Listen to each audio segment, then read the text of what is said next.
আসসালামু আলাইকুম। আমাদের আজকের অনলাইন ক্লাসে সবাইকে স্বাগতম। আজকে হচ্ছে আমাদের মহাকর্ষ ও অভিকর্ষ এই অধ্যায়ের লাস্ট টপিকস, সেটা হচ্ছে স্যাটেলাইট বা কৃত্রিম উপগ্রহ। তো এই স্যাটেলাইট নিয়ে আমরা কিছু কথাবার্তা বলবো, এরপর আমরা পুরোটাই আজকে ইনশাল্লাহ কভার করে দিব। এরপরে ক্লাসে আমরা কিছু গাণিতিক সমস্যার সমাধান করব। মেইনলি বেসিক আমাদের আজকেই শেষ। এই অধ্যায়ের মধ্যে আমাদের খুব একটা ঝামেলা কোনো কিছু নেই, তবে আমরা নেক্সট ক্লাসটাতে যখন ম্যাথমেটিক্যাল ক্লাসটা নিব তখন সেখানে ছোটোখাটো দুই একটা এক্সট্রা জিনিস নিয়ে আসবো। যেমন ফর এক্সাম্পল আমরা ক্যাপলারের সূত্র করার সময় উপসুর অনুসুর বলে একটা জিনিস আছে ম্যাথ করার সময়, যেটা কাজে লাগে। আমি এখন করাই নেই, ম্যাথ করার সময় কাজ বলে দিব ব্যাপারটা। তারপর হচ্ছে মনে করো এরকম অনেক ধরনের কোয়েশ্চেন আসে, পৃথিবীর পৃষ্ঠ থেকে তুমি লাফ দিলে 3 মিটার উচ্চতায় উঠো। তোমাকে যদি আমি পৃথিবী পৃষ্ঠে না দিয়ে তোমাকে যদি আমি চন্দ্রপৃষ্ঠে পাঠিয়ে দিতাম, তাহলে তুমি কত মিটার উপরে উঠতে লাভ দিয়ে। তো এই ধরনের প্রশ্নগুলো আমরা আসলে পরীক্ষায় একটু হতভম্ব হয়ে যাই। তো এই ধরনের ব্যাপারগুলো আমরা ক্লিয়ার করবো। আর আরেকটা হচ্ছে আমাদের লিফটের কনসেপ্ট, যে আপাত ওজন, প্রকৃত ওজন, এই ধরনের কনসেপ্টগুলো, উপরের দিকে উঠলে কি হবে, নিচের দিকে নামলে কি হবে, হ্যাঁ, এই ধরনের ব্যাপারগুলো তোমাদেরকে আমি ক্লিয়ার করব ম্যাথমেটিক্যাল ক্লাসে। আজকের ক্লাসে আমরা স্যাটেলাইট বা কৃত্রিম উপগ্রহ নিয়ে কথাবার্তা বলবো। তো শুরুতে আমরা বলে রাখি, আমরা জানি পৃথিবী হচ্ছে একটা গোলকের ন্যায়, তার চারদিকে বিভিন্ন কক্ষপথ থাকতে পারে, যেগুলোকে আমরা বলি অরবিট বা কক্ষপথ। হ্যাঁ, এদেরকে আমরা বলি কক্ষপথ। এখন প্রথম কথা হচ্ছে, এই যে আমার কক্ষপথ, যেমন ফর এক্সাম্পল এটা হচ্ছে ভাই আমাদের পৃথিবী, ওকে। তো পৃথিবী থেকে আমরা যে কাজটা করি, আমাদের বিভিন্ন কার্যক্রমের জন্য আমরা কি ইউজ করি, স্যাটেলাইট ইউজ করি। ফর এক্সাম্পল আমাদের এখানে একটা স্যাটেলাইট আছে। এই স্যাটেলাইট মানে হচ্ছে কৃত্রিম উপগ্রহ। আমরা জানি পৃথিবী হচ্ছে একটি গ্রহ, গ্রহকে কেন্দ্র করে যারা ঘুরে তাদেরকে আমরা বলি হচ্ছে উপগ্রহ। আমাদের বিভিন্ন দেশের বিভিন্ন ধরনের স্যাটেলাইট আছে। তো আমাদের বাংলাদেশেরও অলরেডি বঙ্গবন্ধু স্যাটেলাইট পাঠানো হয়েছে। তো আমরা যে জিনিসটা বলতে পারি সেটা হচ্ছে কি, গ্রহকে কেন্দ্র করে যারা আবর্তন করে তারা হচ্ছে উপগ্রহ। এই গ্রহকে কেন্দ্র করে যারা আবর্তন করে তারা হইতে পারে ভাইয়া প্রকৃতি দ্বারা সৃষ্ট অথবা মনুষ্য দ্বারা সৃষ্ট। প্রকৃতি দ্বারা সৃষ্ট হলে তাকে আমরা বলি প্রাকৃতিক উপগ্রহ। আর আমরা জানি পৃথিবী নামক একটি গ্রহ আছে, যে গ্রহতে আমরা বসবাস করি, সেই গ্রহের একমাত্র প্রাকৃতিক উপগ্রহ হচ্ছে চাঁদ বা চন্দ্র। আর আমরা যদি বলি কৃত্রিম উপগ্রহ, তাহলে উপগ্রহ মানেই হচ্ছে গ্রহকে কেন্দ্র করে ঘুরবে, গ্রহকে কেন্দ্র করে বিভিন্ন কক্ষপথে ঘুরে, এক এক কক্ষপথে এক একজন ঘুরে। তো গ্রহকে কেন্দ্র করে যে বিভিন্ন কক্ষপথে ঘুরে, তাহলে পৃথিবীকে গ্রহকে কেন্দ্র করে বিভিন্ন কক্ষপথে ঘুরলে আমাদের দেখা যায় হচ্ছে কি, সেই ক্ষেত্রে আমাদের দেখা যায় গ্রহকে কেন্দ্র করে যখন ঘুরে, হ্যাঁ, গ্রহকে কেন্দ্র করে যখন ঘুরে, তখন এই যে পথে সে ঘুরতেছে, ফর এক্সাম্পল আমি একটা উপগ্রহ এমনভাবে প্রতিস্থাপন করলাম, কেমনে সে কাজ করে আমরা পরে বলবো। মানে তার ঘুরার মতো একটা অবস্থা আমি সৃষ্টি করলাম। মনে করো এই পথে সে ঘুরে পৃথিবীকে কেন্দ্র করে, যেহেতু পৃথিবী নামক একটা গ্রহকে কেন্দ্র করে সে ঘুরে, এর মানে হচ্ছে তার নাম হচ্ছে উপগ্রহ। সে অলওয়েজ এভাবে এই পথে ঘুরতেই থাকবে, একটা নির্দিষ্ট কক্ষপথে ঘুরতেই থাকবে। যেই পথে ঘুরতেছে তাকে আমরা বলতেছি হচ্ছে কক্ষপথ। এখন এই কক্ষপথে সে অলওয়েজ ঘুরে। এখন এই যে কক্ষপথে যে ঘুরতেছে তার নাম কি, তার নাম হচ্ছে উপগ্রহ। এই উপগ্রহটা কি প্রকৃতিতে ছিল নাকি আমরা বানাইছি? আমরা বানাইছি। দ্যাট মিনস এটা হচ্ছে আমার প্রাকৃতিক না, এটা হচ্ছে কৃত্রিম। এই যে এটা হচ্ছে উপগ্রহ, কেমন উপগ্রহ, এটা হচ্ছে কৃত্রিম উপগ্রহ। আর কৃত্রিম উপগ্রহ এটা, এবং এই কৃত্রিম উপগ্রহকে আমরা আবার স্যাটেলাইটও বলতে পারি। স্যাটেলাইট মানে হচ্ছে কৃত্রিম উপগ্রহ, স্যাটেলাইট। মনে করিও না আবার এটা একটা লাইট। তো অ্যাকচুয়ালি আমাদের কি হয়, স্যাটেলাইটের মাধ্যমে আমরা পৃথিবীতে কোনো একটা, মনে করো পৃথিবীর এখান থেকে আমরা কোনো একটা সিগন্যাল পাঠাইলাম একটা অ্যান্টেনার মাধ্যমে, আর একটা অ্যান্টেনার মাধ্যমে এখান থেকে ক্যাচ করবো। তো আমাদের আসলে এত বিস্তৃতি নেই, আমাদের এখানে ফিজিক্সে আছে শুধুমাত্র মেকানিজম। হ্যাঁ, ফিজিক্সে শুধুমাত্র মেকানিজমটা আছে, ওই কারণে আমরা এখানে আদার্স কথাবার্তাগুলো বেশি বলবো না। যেমন আইসিটির মধ্যে ম্যাথমেটিক্যাল মেকানিজমগুলো নাই, সেক্ষেত্রে থিওরিটিক্যাল ব্যাপারগুলো আছে, সেখানে তুমি সেগুলো পাবা। বাট ফিজিক্সের মধ্যে আমাদের যতটুকু আছে আমরা ততটুকু বলবো। তাও একটু এক্সট্রা কথা বলে রাখি। মনে করো এখান থেকে একটা সিগন্যাল এটাকে পাঠানো হলো, সে আবার সেই সিগন্যালটা এখানে পাঠাইলো, তাহলে এক কথায় আমরা সিগন্যালের আদান প্রদান করতে পারি, ঠিক আছে। তো মেইন কথা হচ্ছে পৃথিবীকে কেন্দ্র করে আমাদের যারা ঘুরে তারা হচ্ছে উপগ্রহ। আর আমরা যেহেতু প্রতিস্থাপন করতেছি এগুলোকে আমরা বলি কৃত্রিম উপগ্রহ। এই কৃত্রিম উপগ্রহের মাধ্যমে আমরা বিভিন্ন কাজ করতে পারি, সেটা তোমরা বই থেকে রিডিং পড়ে জেনে নিবা। তো এগুলো নিয়ে আমি বেশি কথা বলবো না। এখন আমার কথা হচ্ছে পৃথিবীকে কেন্দ্র করে সে যে ঘুরে সে কি বৃত্তাকার পথে ঘুরে? না ভাইয়া, সে যে কোনো ধরনের কক্ষপথ হইতে পারে। আর সিম্পলি এটা আমাদের উপবৃত্তাকার হয় ম্যাক্সিমাম কেস। তো হোয়াট এভার, আমাদের যে কোনো কক্ষপথ হোক আমরা এটাকে কী ধরে নেব? বৃত্তাকার ধরে নেব। যেমন পৃথিবীকেও কিন্তু আমরা একটা সুষম গোলকের নিয়ে কল্পনা করতেছি। গাণিতিক ব্যাখ্যার জন্য আমরা ধরে নিব উপগ্রহ অলওয়েজ বৃত্তাকার পথে ঘুরতেছে। এবার তুমি আমাকে একটা প্রশ্ন করতে পারো, ভাই সকল উপগ্রহ কি একই কক্ষপথে ঘুরে? না ভাইয়া, তুমি যে কক্ষপথে উপগ্রহটাকে সেট করবা সেই কক্ষপথে ঘুরবে। মানে বিভিন্ন ধরনের কক্ষপথ থাকতে পারে, তুমি এগুলা ক্যালকুলেশন করা হয়, ম্যাথমেটিক্যালি ক্যালকুলেশন করা যায় কীভাবে সেট করা হবে। তাকে আমরা বলি হচ্ছে আমাদের স্যাটেলাইট। আমরা যে কাজটা করি সেটা হচ্ছে এক একটাকে এক এক আমাদের কক্ষপথে প্রতিস্থাপন করা হয়। তো এখন আসি, আমাদের নর্মালি দেখা যাচ্ছে তোমার কাছে এরকম মনে হইতে পারে, ভাইয়া তাহলে একটা কাজ করি, মনে করেন এখানে আমাদের বাংলাদেশ আছে, এখানে আমাদের বাংলাদেশ অবস্থান করতেছে, পৃথিবীর এই প্রান্তে বাংলাদেশ অবস্থান করতেছে, এই জায়গায় বাংলাদেশ একটা স্যাটেলাইট বসাইছে, ও বাংলাদেশের বিভিন্ন কাজ করার জন্য বসাইছে বাংলাদেশের জন্য।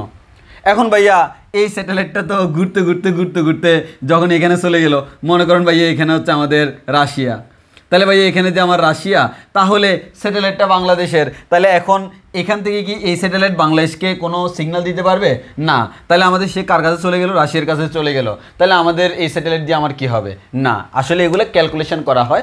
আমরা যেটা স্যাটেলাইটগুলো ব্যবহার করি এগুলোর আবার স্পেশাল নাম আছে, এগুলোকে আমরা বলি ভূস্থির উপগ্রহ। আমরা আজকেই পড়বো এগুলোকে আমরা বলি হচ্ছে কি ভূস্থির উপগ্রহ। প্রথমে আমরা পড়বো উপগ্রহ, এরপর পড়বো ভূস্থির উপগ্রহ। ভূস্থির উপগ্রহটা কি আমি একটু আগে থেকে বলে রাখি।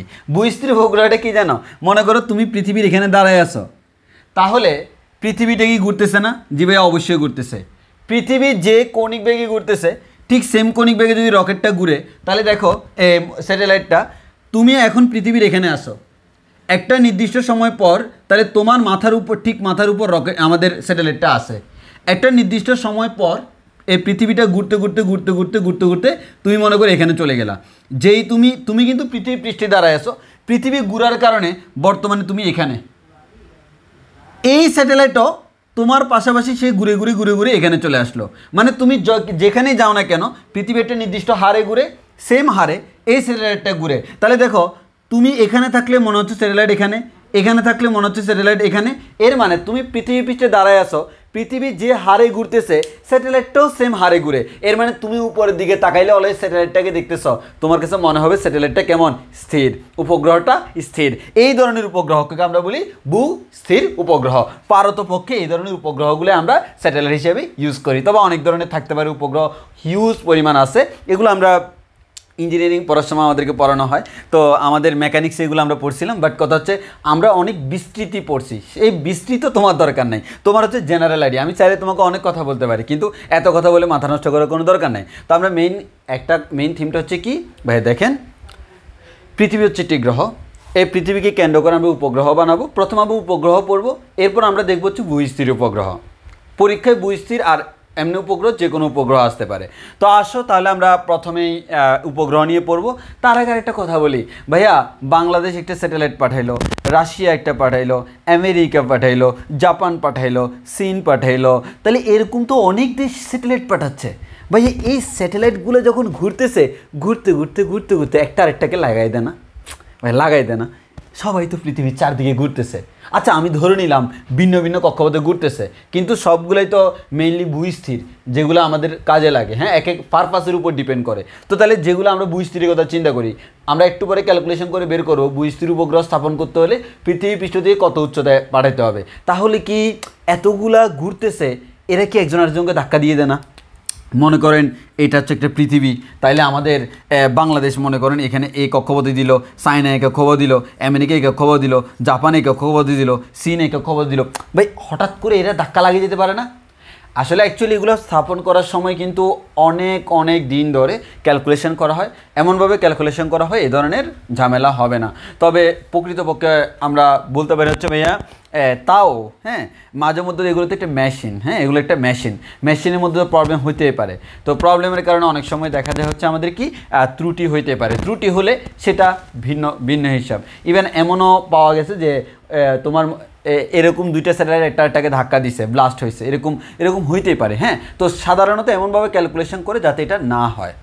আর আরেকটি ইম্পর্টেন্ট কথা অনেকে আমাকে জিজ্ঞেস করে আর কি, আমি জাস্ট সব কথা একসাথে বলে দিচ্ছি, এরপর আমরা স্যাটেলাইটের কনসেপ্টে যাব। তো এই প্রশ্নটা আমি অনেকের কাছে পাই, ভাই আচ্ছা আমাদের যে স্যাটেলাইট, এই স্যাটেলাইটটা যে কন্টিনিউয়াসলি আমাদেরকে সিগন্যাল দিচ্ছে, হ্যাঁ সে সবসময় ভাইয়া কাজ করতেছে, হ্যাঁ তো এই স্যাটেলাইটের তো এনার্জির দরকার আছে। আমি একটা গাড়ি চালাচ্ছি, গাড়ির এনার্জি পাচ্ছি ইঞ্জিন থেকে, ইঞ্জিন পাচ্ছে কোত্থেকে, তার দুধে যে জ্বালানি দিচ্ছি জ্বালানি থেকে। আমার স্যাটেলাইটের তো এরকম জ্বালানির দরকার আছে, অবশ্যই ভাইয়া দরকার আছে। তাহলে ভাই সে জ্বালানিটি সে কোত্থেকে পাবে?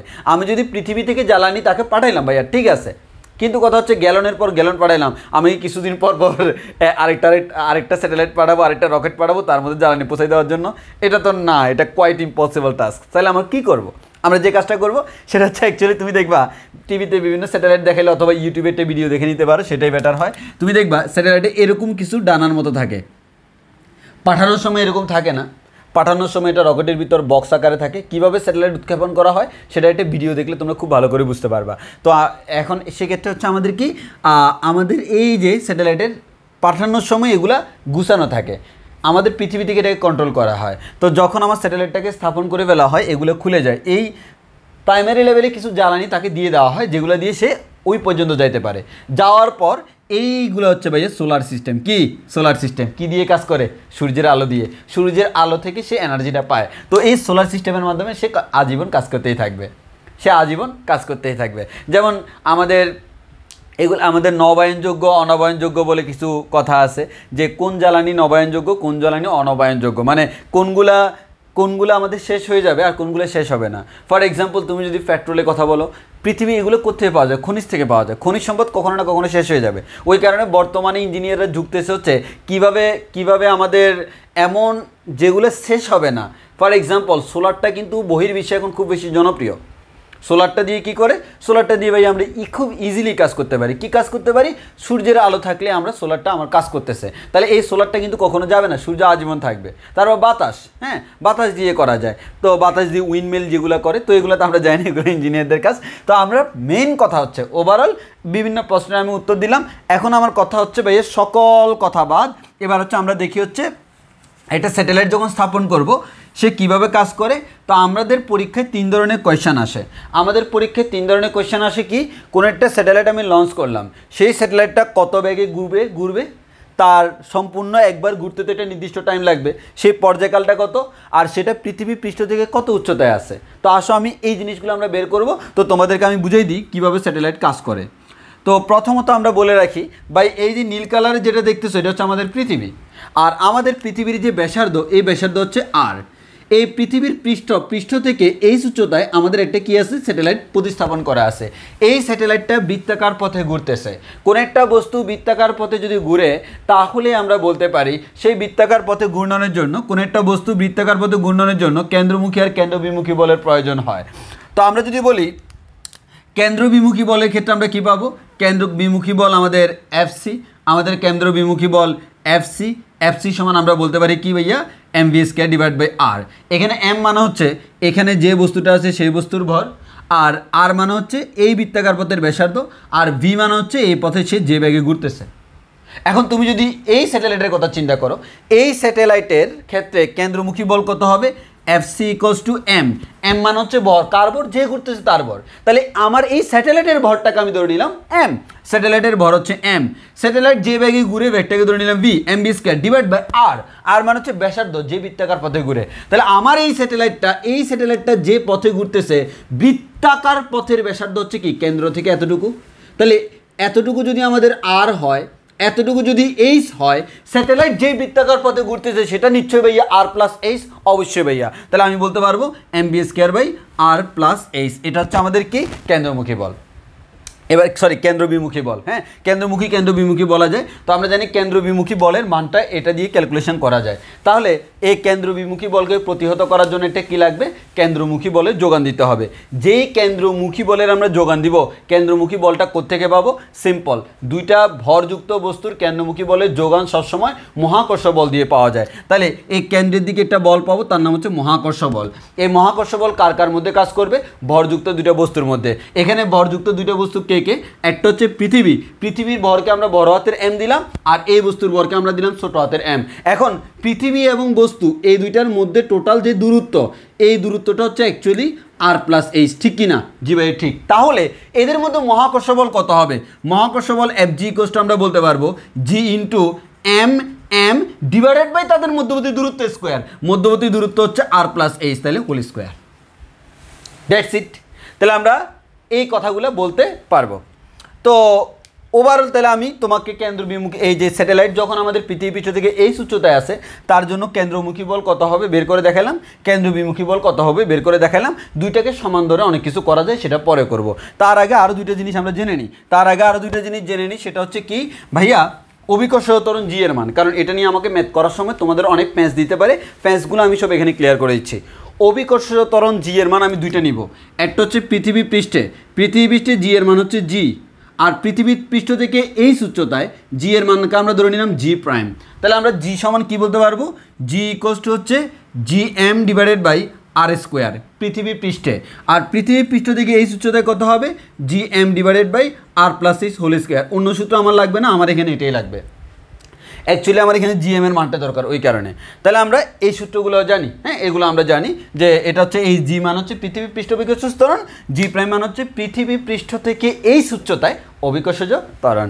এবার আমরা সিম্পলি ক্যালকুলেশন করবো। দেখো তাহলে আমি এখানে সুন্দর করে লিখে রাখছি, এটা হচ্ছে কেন্দ্রবিমুখী বল mv² ডিভাইড বাই r+h, মহাকর্ষ বল g × mm divide by r+h whole square. তো আমাদের মেইন কথা হচ্ছে এই স্যাটেলাইটটাকে যদি আমি এখানে দিয়ে দিই, কাজ হবে? কাজ হবে না, সে পৃথিবীর আকর্ষণে ভিতরে চলে আসবে। তাহলে আমার কি করতে হবে? এই স্যাটেলাইটটাকে একটা রৈখিক বেগ প্রদান করতে হবে v। কত বেগে স্যাটেলাইটটা ঘুরবে? এই কত বেগে ঘুরলে এটা আরামসে ঘুরতে পারবে, উপরেও যাবে না নিচেও যাবে না, একটা কক্ষপথে ঘুরবে, সেটাই আমাকে বের করতে হবে। তাহলে আমরা বলতে পারি এই দুইটা সমান হলে এটা হয়। তার আগে আমি একটা কথা বলে রাখি, পৃথিবী মনে করো এটা হচ্ছে পৃথিবী। তো পৃথিবী থেকে যখন মনে করো আমি এখানে একটা স্যাটেলাইট বসাবো, এই কক্ষপথে একটা আমি স্যাটেলাইট বসাবো। এখন এই কক্ষপথে স্যাটেলাইট বসানোর জন্য তাকে একটা ব্যাগ দিতে হয় না? ব্যাগটাকে স্যাটেলাইট নিজে পাবে না, আমরা দিব, আমরা ধাক্কা দিব। আমরা কি করব? রকেট দিয়ে ধাক্কা দিব। এখন রকেট দিয়ে যে ধাক্কা দিব, ওর যে পরিমাণ ধাক্কার প্রয়োজন হয়, এই পরিমাণ ধাক্কা হঠাৎ করে দিলে এটা পুড়ে যাবে। তাহলে এটাকে স্টেপ বাই স্টেপ দিতে হয়। এই স্টেপ বাই স্টেপ দেওয়ার সময় এই যে এটা হচ্ছে একটা কি কক্ষপথ, তো দেখা যায় আমাদের এই স্যাটেলাইটটাকে স্থাপন করার জন্য তাকে স্থাপন করব আমি এখানে, এটা আমার টার্গেট, কিন্তু সরাসরি টার্গেটে স্থাপন করা যায় না। সরাসরি টার্গেটে স্থাপন না করে এটাকে স্টেপ বাই স্টেপ একবার এক কক্ষপথে, একবার এই কক্ষপথে, একবার এই কক্ষপথে, এভাবে আমাদের স্থাপন করে ফাইনালি তার আসল কক্ষপথে পাঠানো হয়। এই যে আসল কক্ষপথে পাঠানোর জন্য ক্ষণিকের জন্য, অল্প সময়ের জন্য যেসব কক্ষপথে তাকে রাখা হয়, সেগুলোকে আমরা বলি হচ্ছে পার্কিং কক্ষপথ। অনেক সময় পরীক্ষা আসে পার্কিং কক্ষপথ কি? তাকে তার নিজের কক্ষপথে পাঠানোর আগে যেসব কক্ষপথে ক্ষণিক সময়ের জন্য রাখা হয়, অল্প সময়ের জন্য রাখা হয়, তাদেরকে আমরা বলি হচ্ছে পার্কিং কক্ষপথ। যেমন কোনো একটা গাড়ি পার্কিং করা হয় না, পার্ক করা হয় না, হ্যাঁ মানে আমি কিছুক্ষণ সময়ের জন্য রাখছি, আজীবনের জন্য কিন্তু গাড়িটা এখানে রেখে দিই নাই, ওই কারণে এর নাম হচ্ছে পার্কিং করে রাখা, যে আমি পার্ক করে রাখলাম, পরে আমি যখন প্রয়োজন হবে এখান থেকে অন্যদিকে চলে যাব। এখানে সেম পার্ক করা মানে পার্কিং করা মানে হচ্ছে রেস্ট নেওয়া। ওকে, তাহলে এবার আসা হচ্ছে আমরা এখানে আমাদের ক্যালকুলেশনে যাই। আমার এই যে স্যাটেলাইট, এই স্যাটেলাইটটা বৃত্তাকার পথে ঘূর্ণনের শর্ত হচ্ছে কেন্দ্রমুখী আর কেন্দ্রবিমুখী বল সমান হবে। এখান থেকে আমরা এম এর মান কেটে দিব, r+h এখানে একটা আছে, এখানে দুইটা আছে, আর একটা r+h থাকবে। তাহলে আমি অ্যাকচুয়ালি কি পাচ্ছি? অ্যাকচুয়ালি আমি যেটা পাচ্ছি সেটা হচ্ছে v² = gm divided by r+h পাচ্ছি। আমার দরকার হচ্ছে ভ্যালোসিটি বের করা। তাহলে velocity v = gm divided by r+h √, এটা হচ্ছে আমাদের ফর্মুলা। তাহলে আমি বলতে পারি হচ্ছে v = √gm divide by r+h। বিশ্বাস করবা বুয়েট 2015-16 সাল যে বছর বুয়েটে আমি পরীক্ষা দিয়েছিলাম সেই বছর বুয়েটে এই ধরনের একটা কোয়েশ্চেন আসছিল যে পৃথিবীর ভর দেওয়া আছে, জি এর মান দেওয়া আছে, পৃথিবীর পৃষ্ঠ থেকে উচ্চতা দেওয়া আছে, পৃথিবীর ব্যাসার্ধ দেওয়া আছে, বলা হয়েছে কি স্যাটেলাইটের ব্যাগ কত। এটা হচ্ছে স্যাটেলাইটের ব্যাগ বের করার ফর্মুলা v = √gm/r+h। তাহলে আমাদের জি এর মান বসাই দিব, এম মান হচ্ছে কিন্তু এটা পৃথিবীর ভর, আর আর মান হচ্ছে পৃথিবীর ব্যাসার্ধ, এইচ মান হচ্ছে পৃথিবীর পৃষ্ঠতে কত উচ্চতা, মান বসাবো আনসার পেয়ে যাবা। কিন্তু এই জায়গাটা আমি বেশি এক্সাইটেড হয়ে ভুল করে আসছিলাম। যতটুকু মনে পড়ে মেবি আমি √gm এর জায়গায় 2gm দিয়ে দিয়েছিলাম, অথবা gm/r+h এর জায়গায় r-h, মানে যে কোনো একটা ভুল করছি। আরও 5 বছর আগের 6 বছর আগের কাহিনী, এত কিন্তু মনে নাই। তো এরকম সামহাও কোনো একটা ভুল করছি। তো অনেক সময় আমাদের বলা হয় অ্যাডমিশনগুলোতে রিটেন যেসব জায়গায় আছে এগুলোতে একটা প্লাস পয়েন্ট আছে। প্লাস পয়েন্টে কি, মনে করো এমসিকিউতে তুমি দাগালে দাগাইছো না দাগালে নাই, রিটেনে হচ্ছে তুমি ম্যাথটা পুরোটা পারো নাই কিন্তু অর্ধেক পারছো, অর্ধেকের জন্য তোমাকে মার্কস দেওয়া হবে যদি ওইটা কারেক্ট হয়, মানে পার্শিয়াল মার্কিং আছে। তো পার্শিয়াল মার্কিংয়ের ক্ষেত্রে মনে করো যেমন ফর এক্সাম্পল আমরা এমসিকিউর ক্ষেত্রে আমি ফর্মুলা ঠিকঠাক বসায় ম্যাথ করার ক্ষেত্রে ক্যালকুলেটারে কোনো একটা জটিলতার কারণে বা আমার ভুলের কারণে আনসারটা ভুল আসতেই পারে, ঠিক কিনা? ওকে, তো যার কারণে এমসিকিউ আমার ভুল হয়ে গেল। রিটেনে তুমি ফর্মুলা ঠিক রেখছো, ফর্মুলা ঠিক রেখে মাঝখানে ক্যালকুলেশন করতে যাইয়া তুমি আর পারো নাই, বা সামহাও তোমার টাইম ছিল না, বা তোমার ক্যালকুলেটারে ভুল ডেটা দিছে, আনসার ভুল আসছে, তোমার 0 দিবে না কখনো। তুমি যে এটা শুদ্ধ লিখছো এটা ঠিক আছে, তোমার প্রসেস ঠিক আছে, আনসার ভুলের জন্য একটা মার্কস কেটে ফেলে, বাট পার্শিয়াল একটা মার্কস তোমাকে দিবে। কিন্তু তুমি যদি গোড়ায় গলত করো, গোড়ায় গলত মানে কি সূত্রটাই ভুল লিখছো, তোমাকে কি মার্কস দিবে?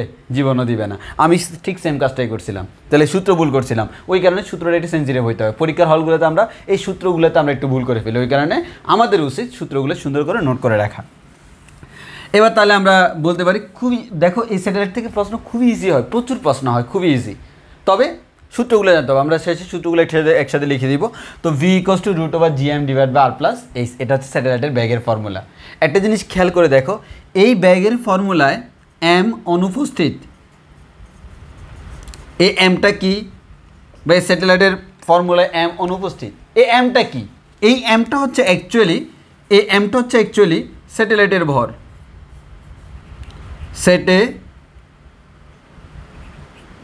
স্যাটেলাইটের ভর। এর মানে কি স্যাটেলাইটের ব্যাগ কত হবে সেটা কি স্যাটেলাইটের ভরের উপর নির্ভর করতেছে? না। আরেকটা কথা বলে রাখি, এই স্যাটেলাইটের ব্যাগ যত আসবে এর মানে স্যাটেলাইটটাকে এই কক্ষপথে তুমি ওই পরিমাণ ব্যাগ তোমাকে দিতে হবে শুরুতে। তুমি যখন শুরুতে এই পরিমাণ ব্যাগ এই দিকে তাকে দিতে পারছো, এরপর আর তোমার কিচ্ছু করা লাগবে না, সে আজীবন এই কক্ষপথে এভাবে ঘুরতেই থাকবে, বাকিটা তার কাজ। কিন্তু শুরুতে যে ব্যাগটা সেটা তোমাকে দিয়ে দিতে হবে। তাহলে এই যে ব্যাগটা এখন ভাইয়া আমার স্যাটেলাইটটা হচ্ছে 5000 কেজি, আরেকজনের স্যাটেলাইট 10,000 কেজি, তাহলে আমার দুইটার মধ্যে যদি কম্পেয়ার করি তাহলে কোনটার জন্য ব্যাগ বেশি লাগবে? একই পজিশনে হলে দুইটার জন্য সেম ব্যাগ লাগবে। এর মানে ব্যাগের কোনো হেরফের হবে না, ব্যাগটা স্যাটেলাইটের ভরের উপর নির্ভর করে না। স্যাটেলাইট বড় না ছোটো এটা কোনো ফ্যাক্ট না। ভাই বড় স্যাটেলাইট হলে মনে হয় আমাদের একটু বেশি ব্যাগ লাগবে, না, এটা স্যাটেলাইটের ভরের উপর নির্ভর করে না। তাহলে আমরা ওভারঅল জেনে গেলাম স্যাটেলাইটের ব্যাগের ফর্মুলা v = √gm/r+h, এটা আমাকে মুখস্থ করে রাখতে হবে। এবার আসো, এটা তো আমরা মুখস্থ করলাম, তাহলে আমি এটা মুছে ফেলি যে আমরা স্যাটেলাইটের ব্যাগের ফর্মুলা এখন মনে করো আমরা মুখস্থ জানি। আমি বললাম যে আমরা স্যাটেলাইটের ব্যাগের ফর্মুলা মুখস্থ জানি কি, v = √gm/r+h। খুবই ইউজফুল ফর্মুলা, খুব বেশি কাজে লাগে এবং খুবই সহজ ফর্মুলা। এই সূত্রটা আমরা মুখস্থ করে ফেলবো। এখন আসো আমরা এটা কাজ করি। অনেক সময় দেখা যায় gm মানে কি, g মান হচ্ছে সার্বজনীন মহাকর্ষীয় ধ্রুবক, m মান হচ্ছে পৃথিবীর ভর। অনেক সময় এগুলা দেওয়া থাকে না, মানে অ্যাকচুয়ালি আমি আবারও বলতেছি অনেক সময় gm দেয়া থাকে না, সাধারণত আমরা বলি gm দেয়া থাকে না, দেয়া থাকলে আমরা মুখস্থ জানি, তুমি বলতে পারো gm দেয়া থাকুক আর না থাকুক এই ফর্মুলা করব। কিন্তু gm দেয়া থাকে না, এটা আমার কোনো সমস্যা নাই, কিন্তু g অথবা g প্রাইম দেয়া থাকে। জিনিসটা বুঝো, মানে তুমি ম্যাথ করতে গেলে সব কিছু দেওয়া আছে, কিন্তু g এবং m এর মান দেওয়া নাই। g এবং m তো আমরা মুখস্থ জানি, g মান হচ্ছে সার্বজনীন মহাকর্ষীয় ধ্রুবক, m মান হচ্ছে পৃথিবীর ভর, এগুলো আমরা মুখস্থ জানি, মুখস্থ বসাইতে পারবো। কিন্তু সামহাও পরীক্ষায় এগুলো দেয় নাই, ম্যাক্সিমাম কেস দেওয়া থাকে, না দেওয়া থাকলে সমস্যা নেই, না দেওয়া থাকুক করে ফেলবো, দেওয়া থাকুক করে ফেলবো। কিন্তু যদি সেগুলা না দিয়ে যদি তার বদলে জি অথবা জি প্রাইমটা দেওয়া থাকে, এটাও দেওয়া নাই, জিও দেওয়া নাই, জি প্রাইমও দেওয়া নাই, ডাইরেক্ট করে ফেলবো। বাট এগুলো দেওয়া নাই কিন্তু জি অথবা জি প্রাইম যে কোনো একটার মান দেওয়া আছে। জি মানে কি? ভূপৃষ্ঠ অভিকর্ষ ত্বরণ। জি প্রাইম মানে কি? ভূপৃষ্ঠ থেকে এই উচ্চতা অভিকর্ষ ত্বরণ, সেটা দেওয়া আছে। তখন কিন্তু তুমি আর এই ফর্মুলা ইউজ করতে পারবা না। কি করবা তখন? মনে করো তোমার কি দেওয়া আছে? তোমার দেওয়া আছে জি। জি দেয়া থাকলে আমরা কি করব? যদি আমাদের জি দেওয়া থাকে তাহলে আমরা কি করব? পরীক্ষায় আমাদের ম্যাথ করার সময় জি দেওয়া আছে। জি মানে কি? পৃথিবীর পৃষ্ঠে অভিকর্ষ ত্বরণ। এই যে আমরা এখানে লিখে রাখছি জি, পৃথিবীর পৃষ্ঠে অভিকর্ষ ত্বরণ জি ইকুয়ালস টু জি এম বা আর স্কোয়ার। আমার জি এম দেওয়া নাই, তাহলে আমার জি এম এর মান লাগবে। এই যে দেখো, এখান থেকে বজ্র গুণন করলে বলা যায় না G M equals to G R square? অবশ্যই বলা যায়। সেই কাজটাই আমরা এখানে করব। কি করতেছি দেখো, B equals to G M এর জায়গায় আমরা লিখব G R square divided by R plus H root over. তাহলে আমরা কি পাচ্ছি ভাই? আর স্কোয়ার কি রুট করলে তো আর হয়, তাহলে আমরা এখান থেকে পাচ্ছি ভি ইকুয়ালস টু এই আরটা বের হয়ে চলে আসবে রুট ওভার আমাদের G divided by R plus H থাকে। এটা হয়ে যাচ্ছে ফর্মুলা। অনেকে বলে এটা মুখস্থ করো, আমি বলি মুখস্থ করা ছাড়ো। তুমি যে কাজটা করবা পরীক্ষায়, তুমি এই কাজটাই করবা। তুমি ফর্মুলা মুখস্থ রাখবে এটা, দেন তুমি সেই ফর্মুলায় এটা বসানোর পর এই ফর্মেট পাবা। দেখো এই ফর্মেটে এই জিটা মানে হচ্ছে কি? পৃথিবী পৃষ্ঠে অভিকর্ষ ত্বরণ। এই জি মানে কি? পৃথিবী পৃষ্ঠে অভিকর্ষ ত্বরণটা হচ্ছে এই জি। এখন ভাইয়া আমাদের পরীক্ষায় জি দেওয়া থাকলো না, জি প্রাইম দেওয়া থাকলো, তাহলে আমি দেখো ফর্মুলা একটা পেয়ে গেলাম। এটা হচ্ছে জেনারেল ফর্মুলা। যদি কখনো জি দেওয়া থাকে তখন আমরা ফর্মুলা পেয়ে গেলাম এটা R into root over G divide by R plus H. এখন যদি ভাইয়া আমাদের এটা না ভাইয়া, আমাদের পরীক্ষায় জি প্রাইম দেওয়া থাকলো, কি দেওয়া থাকলো? জি প্রাইম। পরীক্ষায় যদি জি প্রাইম দেওয়া থাকে তখন তো ভাইয়া আমরা আর এটা করতে পারবো না, জিএম এর জায়গায় আর এটা বসাতে পারবো না, কারণ এটা বসালে তো আমাদের জি যেটা পৃথিবী পৃষ্ঠে, তাহলে এবার বসাতে হবে জি প্রাইম। তাহলে এই জি প্রাইমের ফর্মুলা হচ্ছে এটা।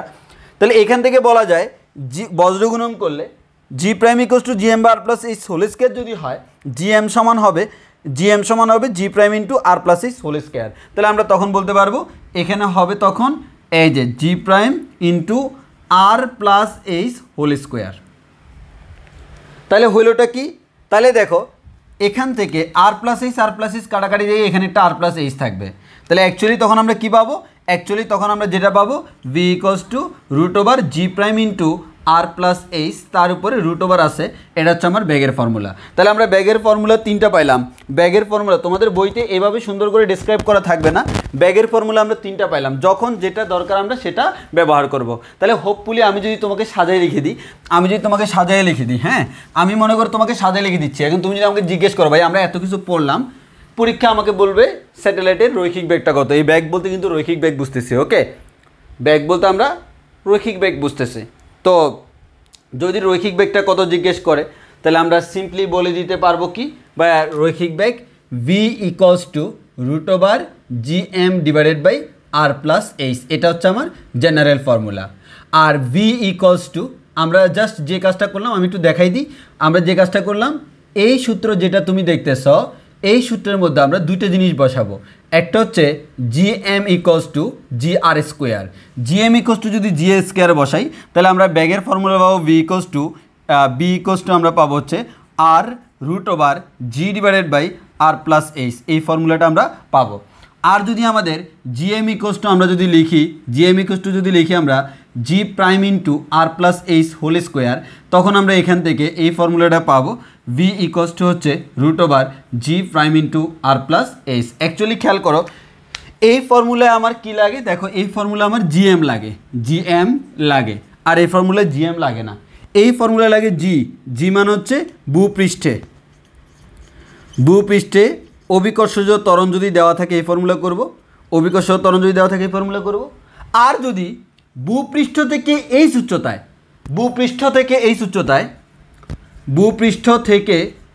এই উচ্চতায় অথবা প্রশ্নে বলতে পারে স্যাটেলাইটের নিজস্ব অবস্থানে, কারণ স্যাটেলাইট ভূপৃষ্ঠ থেকে এই উচ্চতায় আছে, সেই স্যাটেলাইট যে জায়গায় আছে ওই পজিশানে, তাহলে স্যাটেলাইটের নিজস্ব অবস্থানে, স্যাটেলাইটের নিজস্ব অবস্থানে অভিকর্ষ ত্বরণ, তখন আমরা এটা করব। তাহলে আমরা এই তিনটা ফর্মুলা পেলাম ব্যাগের জন্য। জেনারেলি আমরা এটা ইউজ করি, তবে পরীক্ষার জন্য আমাদের এই দুটো লাগবে। তবে আমি বলি এই দুটো আমরা ফর্মুলা হিসেবে মানে মনে রাখবো, কিন্তু পরীক্ষায় রিটেন আসলে কষ্ট করে আমরা এখান থেকে এটা এনে দেখাবো, এখান থেকে এটা এনে দেখাবো, সরাসরি করব না। আর এমসিকিউর জন্য ডিরেক্ট মুখস্থ রাখবো। এটা হচ্ছে আমরা কি গেল, আমাদের ব্যাগ বের করা হয়ে গেল। এবার আমরা বের করব কি, পর্যায়কাল। তাহলে এখন আমাদের কাজ হচ্ছে কিভাবে আমরা পর্যায়কাল বের করব। হ্যাঁ, তো পর্যায়কাল বের করতে হলে অ্যাকচুয়ালি আমাদের খুবই সোজা, পর্যায়কাল বের করাটা খুবই সোজা। কেন বলতেছি খুবই সোজা, তুমি একটু দেখো স্যাটেলাইটের ব্যাগের formula V equals to √/gm divided by r+h, এটা অলরেডি আমরা জানি, তাহলে এটা যদি আমরা জানি, এই ভি এর মান হচ্ছে √/gm divided by r+h, B এর মানটা হচ্ছে √/gm ডিভাইডেড বাই r+h, এটা আমরা অলরেডি জানি। তো এটা যদি আমরা জানি, এখন এই ব্যাগের মানটা দেখো, এবার কিন্তু আমাকে ব্যাগের কথা বলে নাই, এবার বলছে কার কথা, টি এর কথা। আমার প্রশ্ন হচ্ছে ব্যাগকে কিভাবে টিতে নেওয়া যায়, এই টি মানে কিন্তু কি, পর্যায়কাল। তাহলে আসি ব্যাগ থেকে পর্যায়কাল। পর্যায়কাল এক ধরনের সময়, ব্যাগ আর সময়ের সম্পর্ক কি আমরা জানি, ভি ইকুয়ালস টু s/t। এবার আমি যদি একটা কাজ করি, ভাইয়া এস মানে কি, স্মরণ, টি মানে হচ্ছে ওই স্মরণের জন্য যে সময় লাগে। এখন যদি আমি টি এর জায়গায় পর্যায়কাল টি লিখি, আমি যদি লিখি ভাইয়া কোন একটা বস্তু এই আর বৃত্তাকার পথের ব্যাসার্ধে ঘুরতেছে, আমি যদি বলি এখান থেকে এতটুকু পথ ঘুরে আসলো, তাহলে তার অতিক্রান্ত দূরত্ব √/r। ওই মুহূর্তে তার প্রয়োজনীয় সময় হচ্ছে বড় হাতের টি, কারণ এক জায়গা থেকে যাত্রা আরম্ভ করে সেখানে আসতে সময় লাগে পর্যায়কাল টি।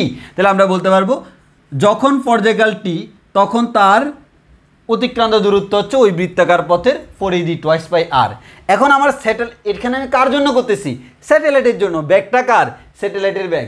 পর্যায়কাল কার, স্যাটেলাইটের পর্যায়কাল। তাহলে স্মরণটা কার, আমাদের অতিক্রান্ত দূরত্বটা কার, স্যাটেলাইটের। তাহলে স্যাটেলাইট একটা নির্দিষ্ট পর্যায়কালে এখান থেকে আমাদের ঘুরে ঘুরে এখানে আসবে। টোটাল পথের যে দৈর্ঘ্য, মানে এই বৃত্তাকার পথের পরিধি হচ্ছে ⅕ × r+h। কেন, কারণ স্যাটেলাইট যে বৃত্তাকার পথে ঘুরে তার ব্যাসার্ধ হচ্ছে r+h। তাহলে আমরা এখান থেকে খুবই সুন্দর করে বলতে পারি ⅕ × r+h। এভাবেই আমরা বলে দিতে পারি। তাহলে আমরা কি করব, আমরা অ্যাকচুয়ালি যে কাজটা করব সেটা হচ্ছে এই ভি এর মানটা এই সূত্রে বসাই দেব। ভি এর মানটা যদি আমরা এই সূত্রে বসাই দিই, তাহলে আমরা টি এর মানটা পেয়ে যাব। তাহলে আসলে আমরা বসানো শুরু করে দিই। তো আমরা জানি হচ্ছে actually V equals to √/gm বা r+h। তাহলে আমরা এখান থেকে আমাদের সুবিধার জন্য হোল স্কয়ার করে দিতে পারি, কি বলো? তাহলে আমরা এখান থেকে বলতে পারি V square equals to gm divided by r+h। তো ভি স্কয়ার মানে কি, এটাকে স্কোয়ার করব। এটাকে স্কোয়ার করলে আমরা কী পাবো, 2কে স্কোয়ার করলে 4, 5কে স্কোয়ার করলে 5 স্কোয়ার, r+h-কে স্কোয়ার করলে r+h হোল স্কোয়ার, টিকে স্কোয়ার করলে টি স্কোয়ার ইকুয়ালস টু আমরা পাচ্ছি হচ্ছে gm ডিভাইডেড বাই r+h।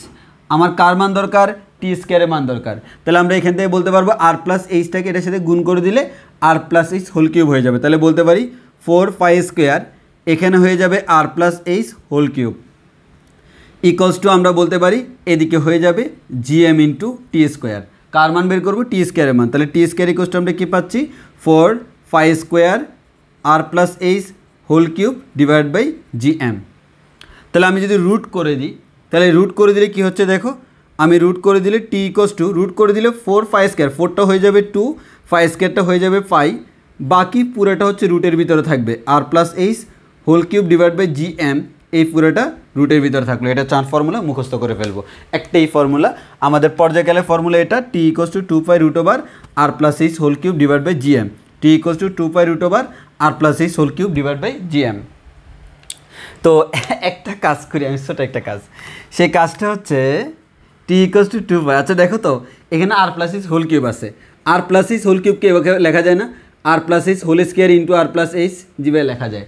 এই হোল স্কোয়ারটা যদি রুটের ভিতর থাকে বাইরে আসলে কি হয়ে যাবে আর প্লাস এইচ, এর মানে কিউব থেকে হোল স্কোয়ার বের করে ফেললাম, বাকি থাকে কত শুধু আর প্লাস এইচ, তখন ফর্মুলা হয়ে যাবে এরকম, ঠিক কি না?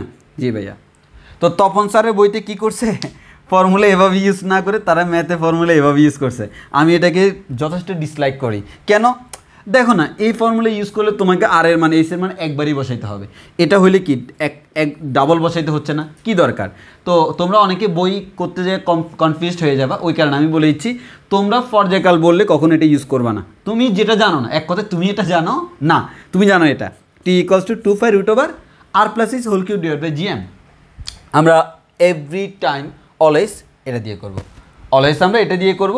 আর ওই জিএম এর কাহিনীটা এখানে চাইলে করা যায় কিন্তু লাগে না, মানে চাইলে করা যায় কিন্তু লাগে না, জেনে রাখতে পারো যে চাইলে করা যায়। তাহলে আমরা এখান থেকে যে জিনিসটা পাইলাম সেটা হচ্ছে T equals to 2 root over R plus is whole cube divide by GM. এটা পর্যায়কালের সূত্র। তাহলে যদি পরীক্ষা কখনো জিজ্ঞেস করে কোন একটা স্যাটেলাইটের পর্যায়কাল কত, এই সূত্র দিয়ে তুমি স্যাটেলাইটের পর্যায়কাল বের করতে পারবা। তাহলে স্যাটেলাইটের ব্যাগ বের করা শেষ, পর্যায়কাল বের করা শেষ, এবার আমাকে এইচ বের করতে হবে। তো অ্যাকচুয়ালি এইচ বের করার জন্য কিচ্ছু লাগে না, এইচ বের করার জন্য যেটা লাগে সেটা হচ্ছে এটা, এই সূত্রটা থেকেই এইচ বের করা যায়। এই সূত্রটা থেকে চাইলে কি বের করা যায়, এইচ বের করা যায়।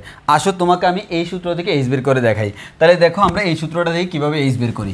তাহলে আমরা পর্যায়কালের সূত্রটা একটু উপরে লিখি, পর্যায়কালের সূত্রটা আমরা উপরে লিখি, কারণ এইচ বের করতে গেলে তখন পর্যায়কালটা দেওয়া থাকে। তাহলে টি ইকুয়ালস টু আমরা পাইলাম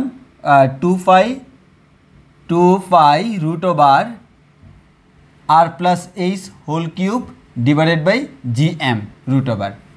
এখান থেকে কার মান বের করবো, এইচের মান। এই যে এখানে এইচ আছে আর সব আমরা জানি, তাহলে আমরা এটাকে বর্গ করি, বর্গ করলে T square equals to 4 square, আর এখানে থাকবে R plus H whole cube divide by GM. বজ্রগুণন করলে কি পাবো, GM T square equals to 4 square into R plus H whole cube. এখান থেকে আমরা R plus H whole cube বের করব, R plus H whole cube সমান পাবো GM T square divided by 4 square. হ্যাঁ, তো আমরা যদি কিউবটাকে অপর পাশে পাঠাই দিই তাহলে আমরা কি পাবো, আর প্লাস এইচ ইকুয়ালস টু আমরা কি পাবো, আর প্লাস এইচ কিউব সমান পাবো আমাদের GM T square divide by 4 square to the power 1/3। কেন? কারণ তুমি যদি লেখো এক্স স্কোয়ার ইকুয়ালস টু 5, এর মানে এক্স ইকুয়ালস টু আমাদের হবে, আমরা প্লাস মাইনাস কাউন্ট করলাম না, এক্স ইকুয়ালস টু হবে রুট ওভার 5। আসলে রুট ওভার 5 না, এটা হচ্ছে 5 টু দি পাওয়ার 1/2। তাহলে আমার যদি এক্স কিউব ইকুয়ালস টু 5 থাকে তাহলে আমার এক্স ইকুয়ালস টু হবে 5 টু দি পাওয়ার 1/3। আমার যদি থাকে x two the power 6 equals to 5 তাহলে এক্স ইকুয়ালস টু কত হবে, 5 টু দি পাওয়ার 1/6। এটাই নিয়ম। এখানে ঠিক সেম কাহিনী, যে আমাদের কিউবটাকে অপোজিটে পাঠিয়ে দিলাম 1/3। আমি কার মান বের করব, এইচের মান। তো আমি এইচের মান যদি বের করি, এইচ ইকুয়ালস টু আমরা বলতে পারবো হচ্ছে এই যে GM T square divided by 4 square to the power 1/3, আবার কিউব দিয়ে দিও না, মাইনাস আরটাকে ডানে পাঠিয়ে দিলাম। এটা হচ্ছে এইচের মান এবং এটা হচ্ছে এইচের সূত্র, এটা আমরা মুখস্থ করে রাখতে হবে। H equals to GM T square divided 4 square to the power 1/3 divided minus R. এটা হচ্ছে আমাদের এইচের ফর্মুলা। যদি কখনো বলা হয় এইচ মানে কি, দেখো এইচ মানে হচ্ছে, ভালো করে বুঝে রাখো, পৃথিবী পৃষ্ঠ থেকে স্যাটেলাইটের উচ্চতা, পৃথিবী পৃষ্ঠ থেকে স্যাটেলাইটের উচ্চতা, স্যাটেলাইটের উচ্চতা। অনেক সময় এক্সামে তোমাকে বলা হবে স্যাটেলাইট কত বৃত্তাকার পথের ব্যাসার্ধে ঘুরে। স্যাটেলাইট যে বৃত্তাকার পথে ঘুরতে সেটা হচ্ছে এই বৃত্ত, এই বৃত্তের ব্যাসার্ধটা কিন্তু আর প্লাস এইচ। তাহলে আমি বলতে পারবো, যদি বলা হয় স্যাটেলাইট কত বৃত্তাকার পথের ব্যাসার্ধে ঘুরে সেটা হচ্ছে আর প্লাস এইচ। আর প্লাস এইচ মানে হচ্ছে পৃথিবীর কেন্দ্র থেকে স্যাটেলাইটের দূরত্ব। আর প্লাস এইচ মানে কি, পৃথিবীর কেন্দ্র থেকে স্যাটেলাইটের দূরত্ব, স্যাটেলাইটের দূরত্ব। অথবা আমরা বলতে পারি স্যাটেলাইট যে পথে ঘুরে, স্যাটেলাইট যে বৃত্তাকার পথে ঘুরে, আমরা তো এটাকে বৃত্তাকার ধরে নিই, যে বৃত্তাকার পথে ঘুরে তার ব্যাসার্ধ, তার ব্যাসার্ধ বললেও আর প্লাস এইচ। সব পরীক্ষায় খেয়াল করবা, তোমাকে কি ভূপৃষ্ঠ থেকে উচ্চতা বলছে, নাকি পৃথিবীর কেন্দ্র থেকে বলছে, নাকি তোমাকে বলছে স্যাটেলাইটের কক্ষপথের ব্যাসার্ধ। স্যাটেলাইটের কক্ষপথের ব্যাসার্ধ মানে কিন্তু এটা, হ্যাঁ, এই জিনিসটা আমাকে মাথায় রাখতে হবে। এটা হচ্ছে স্যাটেলাইটের কক্ষপথের ব্যাসার্ধ। তাহলে আমাদের দ্যাটস ইট, এতটুকুই। স্যাটেলাইট পরীক্ষা যদি আসে তোমাকে কয়েকটা জিনিস বের করতে বলবে, ভ্যালোসিটি, তারপর হচ্ছে তার টাইম পিরিয়ড, আর একটা হচ্ছে হাইট, ব্যাগ, পর্যায়কাল, উচ্চতা। এই তিনটা জিনিস তোমাকে বের করতে বলবে। তুমি খালি ফর্মুলাগুলো জেনে রাখবা, that's more than enough, more than enough. এতটুকু জেনে রাখবা, কাজ হয়ে যাবে। তাহলে আমি ওভারঅল যদি তোমাকে ছোট্ট করে রিভিউ করি, যে কোনো স্যাটেলাইটের ব্যাগের ফর্মুলা কী পেলাম, B equals to √/gm divided by r plus H. স্যাটেলাইটের ব্যাগের ফর্মুলা পেলাম V equals to r√g divided by r plus H. স্যাটেলাইটের ব্যাগের ফর্মুলা পাইলাম g prime r plus H তার উপর রুট। স্যাটেলাইটের ব্যাগের ফর্মুলা পাইলাম B equals to 2π into r plus H divide by t। খেয়াল করে দেখো, এটাও কিন্তু পাইছি। ব্যাগ কিন্তু এটা দিয়ে বের করা যায়। হ্যাঁ, এটা কখন ইউজ করব? এটা ইউজ করবো যখন জিএম দেওয়া থাকে, এইচ দেওয়া থাকে, আর দেওয়া থাকে। এটা ইউজ করবো যখন এক্সট্রা করে জি দেওয়া থাকে। এটা ইউজ করবো যখন এক্সট্রা করে জি প্রাইম দেওয়া থাকে। এটা ইউজ করবো যখন এক্সট্রা করে টি দেওয়া থাকে। টি দেওয়া আছে, ব্যাগ বের করতে বলছে এই ফর্মুলা। আবার এখান থেকে বলা যায় T equals to 2π r plus H divided by V. এবার হচ্ছে বি দেওয়া আছে, টি বের করতে বলছে, এটা দিয়ে বের করা যাবে। আবার স্যাটেলাইটের পর্যায়কালে আমরা ফর্মুলা জানি T equals to 2π √r plus H whole cube divide by GM, যদিও এখান থেকে এটা আসছে। আবার স্যাটেলাইটের উচ্চতার ফর্মুলা জানি, সেটা হচ্ছে ভাইয়া, স্যাটেলাইটের উচ্চতার ফর্মুলা সেটা হচ্ছে GMT square divided by 4π square to the power 1/3 minus R. যদি বলা হয় বৃত্তাকার পথের ব্যাসার্ধ, আরটা এই পাশে থাকবে না, এই পাশে থাকবে, তখন আর প্লাস এইচ বের করতে বলছে। আর প্লাস এইচ সমান হচ্ছে GMT square divided by 4π square to the power 1/3। That's enough. আশা করি এই সূত্রগুলো তুমি মুখস্থ করবা। সূত্রগুলো যদি জানো আর কিচ্ছু লাগবে না, কিচ্ছু লাগবে না। তোমাদেরকে আগামী ক্লাসে ম্যাথ করাবো, তুমি জাস্ট দেখো যে ম্যাথগুলো কেমন। খুব ইজি, খুব ইজি। এতটুকু হচ্ছে আমার স্যাটেলাইটের বেসিক। এবার আমরা পড়ব হচ্ছে ভূস্থির উপগ্রহ। ভূস্থির উপগ্রহ কেমন কি তা সব কিছু আমরা এখন দেখব। ওকে, এবার দেখি হচ্ছে আমরা ভূস্থির উপগ্রহ পড়ব। তার আগে ছোট্ট একটা কথা বলে নিই। একটু আগে তো আমরা স্যাটেলাইটের ব্যাগ বের করছিলাম না? জি ভাইয়া, চাইলে কিন্তু স্যাটেলাইটের গতিশক্তি বের করা যায়। যদি স্যাটেলাইটের ভর দেওয়া থাকে, এম হচ্ছে স্যাটেলাইটের ভর, স্যাটেলাইটের ব্যাগ আমরা একটু আগে বের করছি, তাহলে গতিশক্তি হচ্ছে 1/2 mv²। চাইলে বের করা যায়, চাইলে আমরা বের করতে পারবো ইকে সমান 1/2 mv² দিয়ে। তো আমরা চাইলে আবার বসাতে পারি এম ইন্টু ভি স্কোয়ারের মান হচ্ছে কত, GM divide by R plus H, কারণ বি এর মান হচ্ছে √/√² কাটাকাটি। তোমরা চাইলে এভাবে ইকুয়েশন বানাতে পারো। এটাকে সুন্দর করে সাজা লিখলে GMM divide by 2 into R plus H whatever. অনেকেই সূত্র মুখস্থ করে, নো নিড। তোমার ইকে ইকুয়ালস টু 1/2 mv² জানো, এটা মোর দেন এনাফ। এখন আসি হচ্ছে আমাদের ভূস্থির উপগ্রহ। ওকে, এই ভূস্থির উপগ্রহের কনসেপ্টটা দেখো। আমরা জানি পৃথিবী হচ্ছে একটি সুষম, আমরা ধরে নিই এটা হচ্ছে সুষম গোলক। এটাই হচ্ছে আমাদের পৃথিবী। এটা যদি আমরা পৃথিবীর মেরুরেখা বলি, মেরুরেখা বলি, এদিকে হচ্ছে নর্থ পোল, এদিকে হচ্ছে সাউথ পোল। যদি এদিকে নর্থ পোল হয়, এদিকে সাউথ পোল হয়, এদিকে হচ্ছে আমাদের ওয়েস্ট, এদিকে হচ্ছে ইস্ট, এদিকে পশ্চিম, এদিকে পূর্ব। এবং পৃথিবী কিন্তু মেরুরেখাকে কেন্দ্র করে ঘুরে। এবং পৃথিবী কিন্তু যে কোনো দিকে ঘুরে না, পৃথিবী মেরুরেখাকে কেন্দ্র করে পশ্চিম থেকে পূর্ব দিকে ঘুরে। পৃথিবী অলওয়েজ পশ্চিম থেকে কি কোন দিকে ঘুরে, পূর্ব দিকে ঘুরে, পশ্চিম থেকে পূর্ব দিকে ঘুরে। এই পৃথিবী যেভাবে ঘুরতেছে পশ্চিম থেকে পূর্ব দিকে, এই পৃথিবীরকে কেন্দ্র করে এরকম একটা স্যাটেলাইট আমরা বানাই। আমরা একটা স্যাটেলাইট বানাচ্ছি এরকম, ওই স্যাটেলাইট, ওই কক্ষপথ, ওই কক্ষপথে আমাদের স্যাটেলাইটটা ঘুরতেছে। মানে এক কথায় এটা হচ্ছে পৃথিবী, তো এটা হচ্ছে আমাদের পৃথিবী। তো এই পৃথিবীটা আমাদের অলওয়েজ এভাবে ঘুরতেছে, পৃথিবীটা এভাবে ঘুরতেছে। আমি আমার এই যে আমার পৃথিবীটা নিয়ে আসি। আচ্ছা, এবার বুঝতে পারবা। এটা মনে করো নর্থ পোল, এটা সাউথ পোল, এদিকে ওয়েস্ট, এদিকে ইস্ট। পৃথিবীটা এভাবে ঘুরতেছে, এই পৃথিবীটা এভাবে ঘুরতেছে না? এই পৃথিবীর পাশাপাশি এটা হচ্ছে স্যাটেলাইট, এই যে স্যাটেলাইটটা এভাবে ঘুরতেছে, পৃথিবীর পাশাপাশি স্যাটেলাইটটাও ঘুরতেছে। এই স্যাটেলাইটটাকে আমরা সবসময় পৃথিবী থেকে স্থির দেখি, ওই কারণে এটাকে আমরা বলি ভূ স্থির উপগ্রহ। এই যে আমাদের পৃথিবী থেকে স্থির দেখি। এখন হচ্ছে পৃথিবী থেকে স্থির দেখার শর্তটা কি? আচ্ছা, এই পয়েন্টটা সম্পূর্ণটা একবার ঘুরে আবার এই পজিশন আসতে কত সময় লাগে ভাই? এটা হচ্ছে আহ্নিক গতি, মানে 24 ঘন্টা লাগে। তাহলে এখানে যে এখানে যে স্যাটেলাইটটা ছিল সে এটার বরাবর এখানে ছিল, তাহলে পৃথিবীটা সম্পূর্ণ ঘুরে আবার যখন এখানে আসবে, আমাদের পৃথিবীটা সম্পূর্ণ ঘুরে যখন আবার এখানে আসবে, স্যাটেলাইটটাকে নিচ্ছে এখানে আসতে হবে। এর মানে হচ্ছে ওর যদি পুরোটা ঘুরতে 24 ঘন্টা লাগে, এই স্যাটেলাইটেরও পুরোটা ঘুরতে 24 ঘন্টা লাগবে। তখন আমি তাকে বলতে পারবো পৃথিবীর ভূপৃষ্ঠের সাপেক্ষে তাকে স্থির মনে হবে।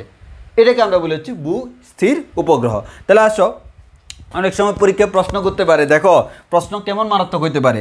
এটা হচ্ছে আমাদের কোন উপগ্রহ? এটা হচ্ছে ভূস্থির উপগ্রহ। কোন উপগ্রহ? ভূস্থির উপগ্রহ। ভূমির সাপেক্ষে স্থির, ওই কারণে নাম হচ্ছে ভূস্থির। এখন পৃথিবীর পর্যায়কাল কত? পৃথিবীর পর্যায়কাল হচ্ছে 24 আওয়ার। তাহলে পৃথিবীর পর্যায়কাল যদি 24 আওয়ার হয়, এই ভূস্থির উপগ্রহের পর্যায়কাল কত? 24 আওয়ার।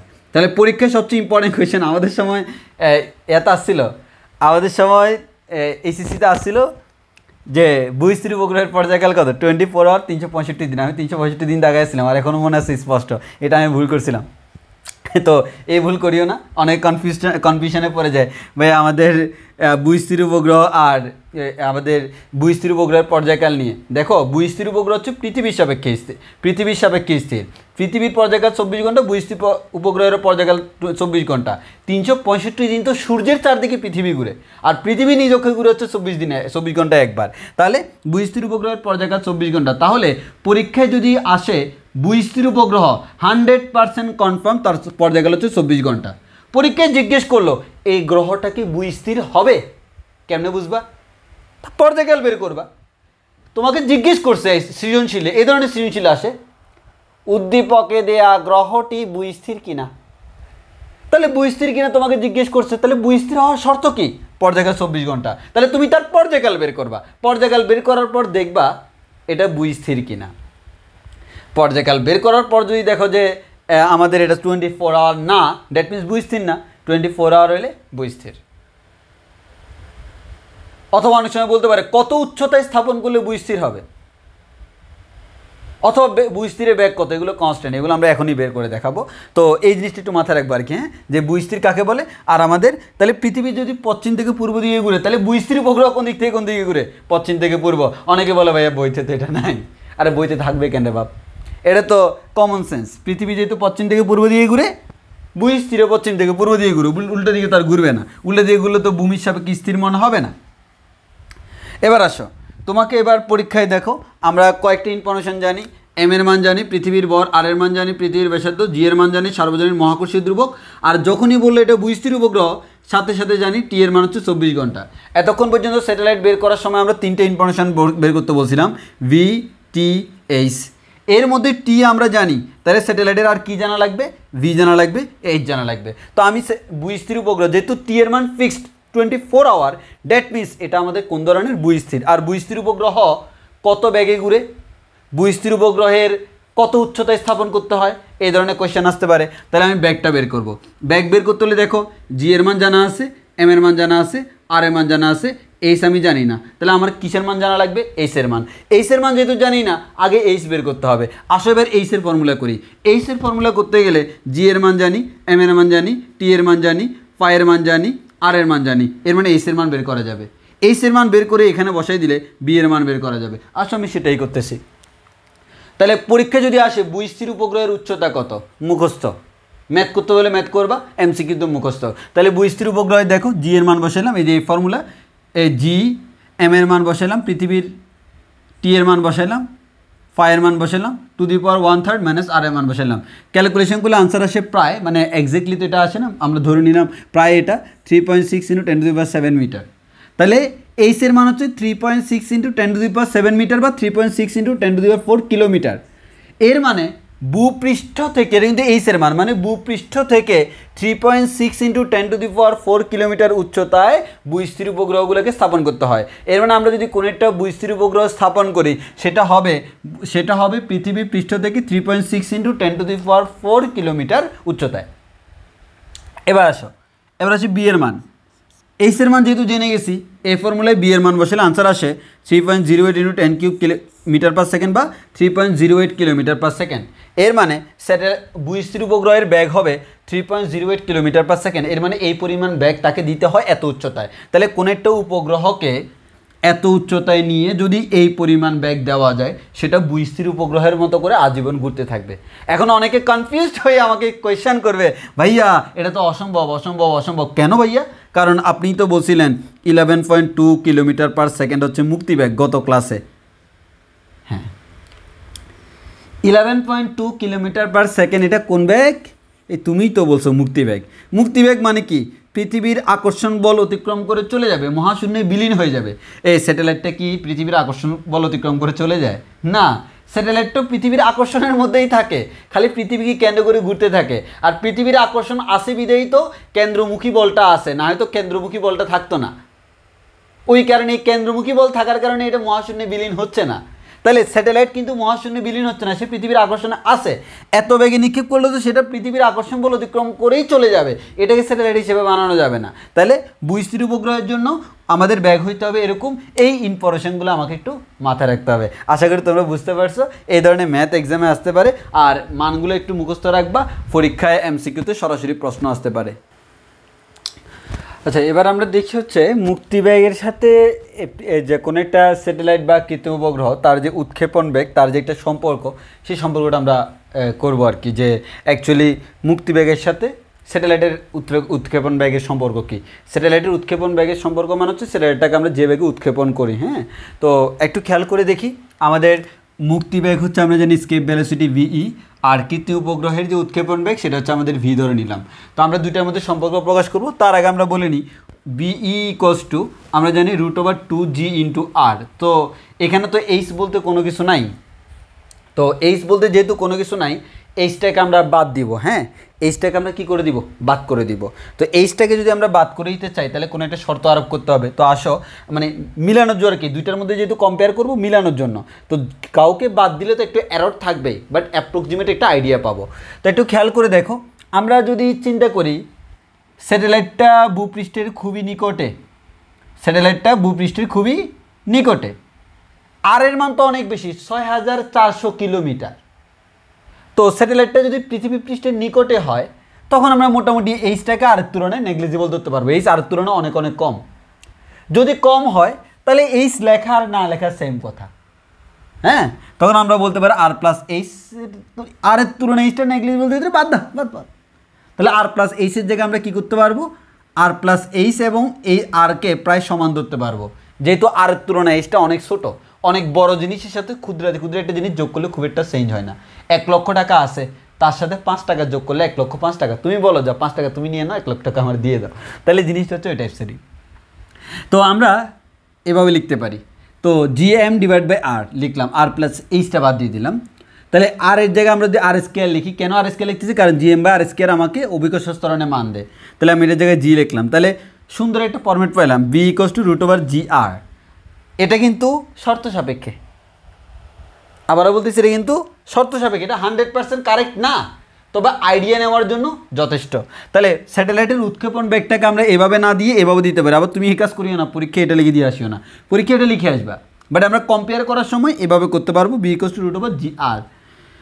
আর আমরা জানি উৎক্ষেপণ আমাদের মুক্তিবেগ হচ্ছে √2g ইন্টু আর, দুইটার মধ্যে কম্পেয়ার করব রেশিও দিয়ে। এটাকে এটা দ্বারা ভাগ করলাম, V এর মান হচ্ছে √/GR, VE এর মান হচ্ছে √2GR, GR কাটাকাটি √2 থাকে, 1/√2 এর মান ক্যালকুলেশন করো 0.707 আসবে। তাহলে আমরা বলতে পারবো V = 0.707 VE, বজ্রগুণন করছি। এর মানে আমরা বলতে পারতেছি উৎক্ষেপণ বেগের মান মুক্তিবেগের 0.707 গুণ যদি হয়, তাহলে সেটা স্যাটেলাইটের মতো আচরণ করে। অর্থাৎ স্যাটেলাইটের যে ব্যাগটা, সেই ব্যাগটা হচ্ছে মুক্তিবেগের এত গুণ, মুক্তিবেগের 0.707 গুণ। এবার একটা কথা বলে রাখি, এই যে এটা যদি করো, অনেক সময় পরীক্ষা আসতে পারে আমাদের স্যাটেলাইটের উৎক্ষেপণ বেগ মুক্তিবেগের কত গুণ, 0.707 গুণ, অথবা 1/√2 গুণ, কারণ 1/√2 যে কথা 0.707 করা সেম কথা। আবার আমরা বলতে পারি কত পার্সেন্ট, 70.7%ও বলা যায়। অর্থাৎ মুক্তিবেগের 70.7%ও বলা যায়, এটাকে পার্সেন্টেজে নিলে। মুক্তিবেগের মান কত? 11.2 মান বসালে তুমি পাবো হচ্ছে 7.92 কিলোমিটার পার সেকেন্ড। অনেকে এখন আমাকে প্রশ্ন তুলবে, ভাইয়া একটু আগে আপনি যে ভূস্থির উপগ্রহ পড়াইছিলেন তখন তো ব্যাগের মান এত আসে নাই, তখন 3.08 কিলোমিটার পার সেকেন্ড ছিল, তাইলে আমি বলি নাই যে শুধুমাত্র এই ব্যাগে স্যাটেলাইট হয়, অর্থাৎ এই ব্যাগের আশেপাশে থাকলে স্যাটেলাইট হয়। এখন আসি, এই ব্যাগ থেকে বেশি হলে কি হয়, কম হলে কি হয়। স্যাটেলাইট হওয়ার জন্য ব্যাগ হইতে হবে এমন কোনো নিয়ম নাই। স্যাটেলাইট হওয়ার জন্য হচ্ছে ওই শুরুতে যে বলছিলাম কেন্দ্রমুখী আর কেন্দ্রবিমুখী সমান হইতে হবে, সেই কনসেপ্টটা অ্যাপ্লাই করলে হয়ে যাবে। সেই কনসেপ্টটা অ্যাপ্লাই হইতে হবে, ব্যাগ এত হইতে হবে না। তবে এটা হচ্ছে আমার একটা সুনির্দিষ্ট ব্যাগ, এই ব্যাগের উপর ডিপেন্ড করে আমরা বলতে পারি স্যাটেলাইটটা যে পৃথিবীর চারপাশে ঘুরবে সে কোন পথে ঘুরবে। সে পৃথিবীর চারপাশে ঘুরলে তো উপবৃত্তাকার পথে ঘুরতে পারে, বৃত্তাকার পথে ঘুরতে পারে, হ্যাঁ হোয়াট এভার অনেক পথে ঘুরতে পারে। এখন আমরা সেই জিনিসটাই দেখব কোন পথে ঘুরলে কি হয়, কোন পথে ঘুরলে কি হয় সেটা আমরা দেখব। ফর এক্সাম্পল মনে করো এটা হচ্ছে পৃথিবী, আমরা এখান থেকে একটা নিক্ষেপ করলাম, নিক্ষেপ করলে সে দেখা গেল উপরে উঠে আমার নিচে চলে আসে। আবার দেখা গেল আমাদের এরকম হইতে পারে সে উপরে উঠে এই যে এটা কক্ষপথে এই যে আবর্তন করা শুরু করে দিল, এই কক্ষপথে আজীবন ঘুরবে। আবার হইতে পারে সে এমন গেল পৃথিবী পৃষ্ঠ থেকে বিলীন হয়ে গেল। তাহলে অ্যাকচুয়ালি আমরা বলি কি স্যাটেলাইটের ব্যাগ মোটামুটি এটার আশেপাশে হইতে হয়। তবে এটার থেকে কম হইলে স্যাটেলাইট হবে না তা না, কিন্তু স্যাটেলাইট হবে। এটার সমান হলে স্যাটেলাইটের গতিপথটা একরকম, এটার থেকে ছোট হইলে গতিপথটা আরেক রকম, এটার থেকে বড় হইলে গতিপথ আরেক রকম। বড় মানে কি 11.2 থেকে তো বড় হওয়া যাবে না, 11.2 হইলেই তো এটা আর স্যাটেলাইট থাকবে না, মহাশূন্য বিলীন হয়ে যাবে। তো আমরা এখন দেখব কোন রেঞ্জে মানটা কেমন হয়, অর্থাৎ এর থেকে বেশি হলে কি হয়, কম হলে কি হয়, সেই জিনিসটা আমরা এখন দেখব। সো সেটা বললেই আমাদের এই অধ্যায় সম্পূর্ণরূপে শেষ। তো আমি সেই জিনিসটা বলে দিই, তোমাদেরকে বলে শেষ করে দিব। ওকে, লাস্ট কনসেপ্ট তাহলে আমাদের আজকের জন্য এটা হইলে আমাদের মহাকর্ষ অভিকর্ষ পুরোটাই শেষ। তো এখানে আমি একটা কথা বলে রাখি, এই চিত্রটা তুমি আবার তপন স্যারের বইতে পাবা না, এই চিত্রটা তুমি ইসাক স্যারের বইতে পাবা। তো আমাদের যেহেতু চিত্র সহ পড়তে সুবিধা আমরা চিত্র সহ রাখলাম। তো অ্যাকচুয়ালি খেয়াল করে দেখো, আমরা এর আগে একটা প্যারামিটার পাইছিলাম 7.92। তো এরকম একটু খেয়াল করো, হেডলাইনটা দেখো, পৃথিবী পৃষ্ঠ হতে কোনো বস্তুকে ভি ব্যাগে উপরের দিকে নিক্ষেপ করলে পৃথিবীর আকর্ষণ বলের প্রভাবে বস্তুটির গতিপথ কেমন হবে। আমি পৃথিবী পৃষ্ঠ থেকে তো একটা স্যাটেলাইটকে পাঠাবো, কোত্থেকে পাঠাবো, পৃথিবী পৃষ্ঠ থেকেই পাঠাবো। তাহলে কত ব্যাগে পাঠাইলে, কত ব্যাগে নিক্ষেপ করলে কি হয় সেটা আমরা দেখব। তো অ্যাকচুয়ালি তুমি এত ব্যাগে নিক্ষেপ করা যাবে কি যাবে না সেটা পরের হিসাব, বাট নিক্ষেপ করলে কি হয় সেটা আমরা দেখি। তাহলে আমরা প্রথমত আসি, আমরা এটা প্যারামিটার ধরে নিয়েছি কত, 7.92।